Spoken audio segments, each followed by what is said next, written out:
也不知道为什么，反正从4月份开始，5、6、7这几个月总是有感冒、咳嗽啊、流鼻涕。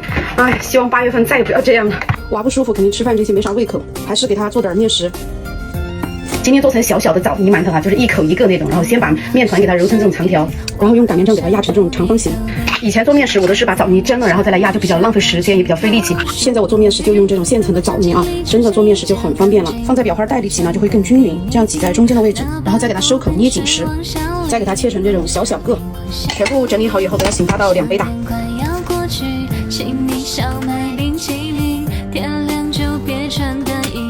刚把馒头拿在台上面发了，差不多了。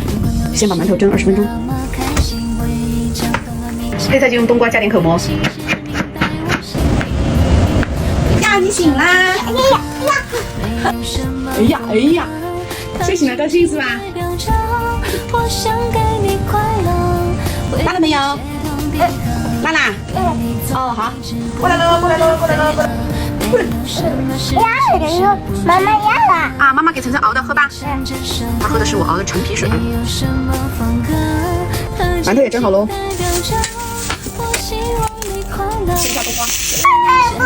啊，来，妈妈来，妈妈给你看。不哭嘛，宝贝。哪里疼嘛？哪里疼？哎呀！大。晨晨，等我一下。就是自己做的火腿肠，给晨晨做几片。又怎么啦？你走嘛，你带妈妈去看，怎么了嘛？别哭了嘛。我把菜单独捞起来的，然后还有一些小馒头，这个汤的话也单独盛了，一会儿单独喝。来喽，香饭。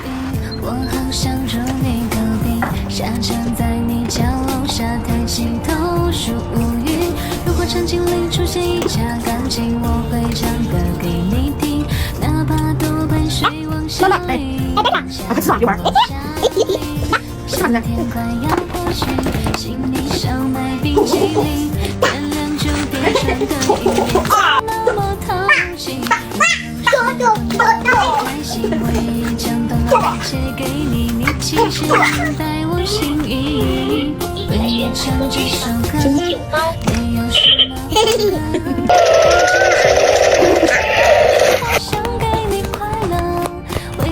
哎呦！没有什么事情是不值得，为你唱这首歌。